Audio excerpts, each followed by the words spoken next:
अस्सलाम गाइस, कैसे हैं आप सब। आज की वीडियो का टॉपिक बहुत ज़रूरी है, बहुत इंपॉर्टेंट है। आज की वीडियो में हम ये डिस्कस करेंगे कि रोटी ज़्यादा बेहतर होती है या ब्रेड ज़्यादा बेहतर होती है। आपके वेट लॉस के गोल्स के लिए कौन सी चीज़ ज़्यादा बेहतर है। तो प्लीज़ इस वीडियो को एंड तक देखिएगा ताकि आप इससे ज़्यादा फ़ायदा उठा सकें। तो चलिए अब हम ये डिस्कस करते हैं कि रोटी और चावल सोर्सेज किस चीज़ के होते हैं। प्रोटीन के सोर्स है, फैट का सोर्स है, कार्ब का सोर्स है। क्योंकि आपको पता है कि हर चीज़ कोई ना कोई मैक्रोन्यूट्रिएंट होता है, तो आप पता करते हैं कि ये ब्रेड और रोटी दोनों कौन से मैक्रोन्यूट्रिएंट है। तो ये दोनों कार्ब्स हैं। Now I am very sure कि जब मैंने कार्ब्स बोला होगा तो आप काफ़ी डर गए होंगे। आपको ये लग रहा होगा कि यार कार्ब्स हैं तो ये दोनों ही चीज़ें बुरी हैं, ये दोनों चीज़ें नहीं लेनी चाहिए। अगर मैं डाइट कर रहा हूँ, वेट लॉस कर रहा हूँ, तो ये तो मेरे गोल्स के लिए बहुत ज़्यादा बुरी हैं। लेकिन प्लॉट ट्विस्ट अब मैं आपको देता हूँ, ये आपके लिए बुरी नहीं है। तो चलिए मैंने आपको ये तो बता दिया कि रोटी और ब्रेड दोनों कार्ब्स के सोर्सेज हैं, लेकिन ये कौन से कार्ब्स होते हैं। क्या ये सिंपल कार्ब्स होते हैं, क्या ये कॉम्प्लेक्स कार्बोहाइड्रेट्स होते हैं। तो ये चीज़ डिपेंड करती है हम कौन सा आटा यूज़ करते हैं। अक्सर लोग घर पे ब्राउन आटा यूज़ करते हैं, जिसको लाल आटा भी कहते हैं, होल व्हीट भी बोलते हैं। अक्सर लोग मैदा यूज़ करते हैं। तो ये डिपेंड करता है। अब अगर आप मेरे से ये पूछें कि कौन सी रोटी कौन से आटे की बेहतर होती है, तो मैं आपको बगैर डाउट के ये बोलूँगा कि लाल आटे की या होल व्हीट आटे की बेहतर होती है। क्यों होती है? क्योंकि वो डाइजेस्ट स्लोली होती है। वेट लॉस के लिए सबसे ज़्यादा बेनिफिशियल वो है। क्यों? क्योंकि आपको भूख देर से लगेगी। जब वो डाइजेस्ट देर से होगी, भूख देर से लगेगी, तो जाहिर सी बात है आपकी कैलोरी इनटेक भी नीचे आ जाएगी। यहीं पे अगर आप मैदे की रोटी खाते हैं तो आप बहुत ज़्यादा खा लेंगे। आपने कभी नोटिस किया होगा, अगर आप मैदे की रोटियां खाएंगे तो आप कोई 4, 5, 6, 7 खा लेते हैं।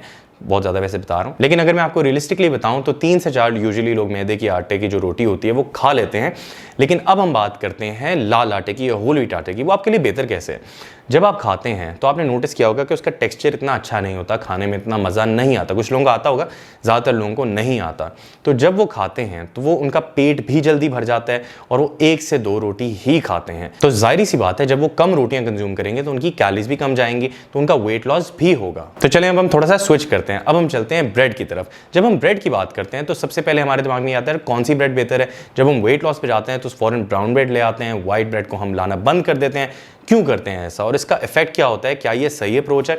जब हम ब्रेड की बात करते हैं तो अगेन जैसे हम आटे की बात कर रहे थे, यहाँ भी सफ़ेद आटे की बनी होती है व्हाइट ब्रेड, और ब्राउन जो होती है वो ब्राउन या होल व्हीट की बनी होती है। तो वो आपके लिए बेहतर इस तरीके से, वो जाहिर सी बात है डाइजेस्ट भी स्लोली होगी।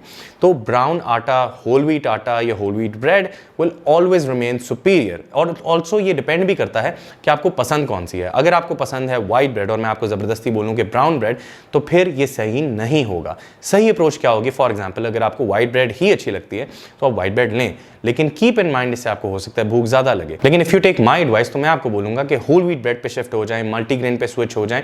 वो आपके लिए ज़्यादा बेटर है, ज़्यादा बेनिफिशियल है। चलें अब हम फाइनली कंपेयर करते हैं रोटी को ब्रेड से। दोनों में से क्या चीज़ ज़्यादा बेहतर है?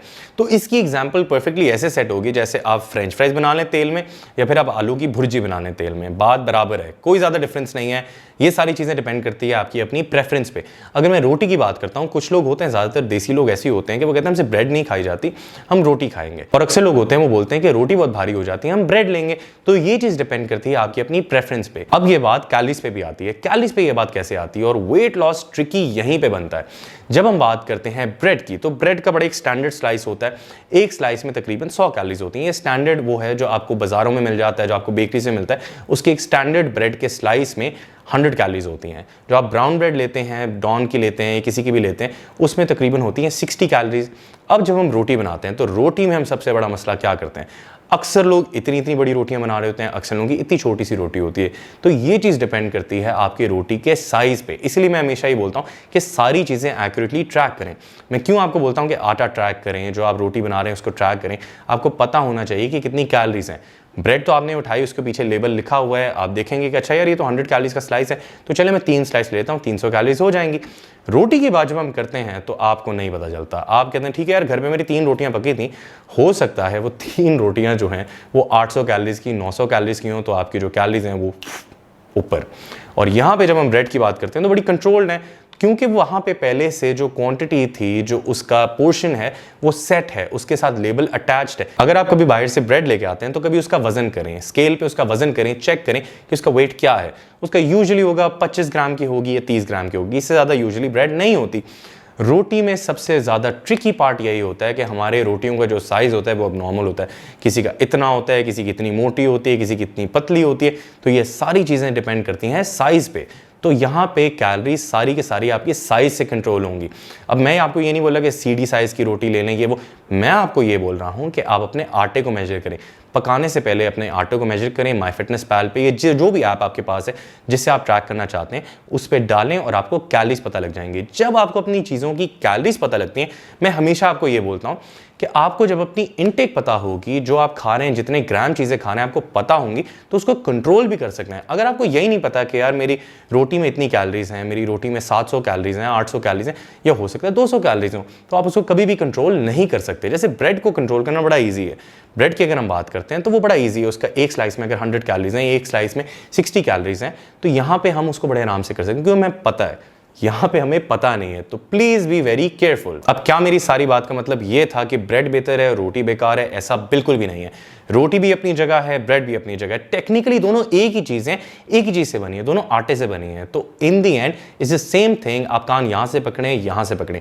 मैं सिर्फ आपको ये बोल रहा हूँ कि ब्रेड ट्रैक्ट होती है ऑलरेडी, आपको करनी नहीं पड़ती।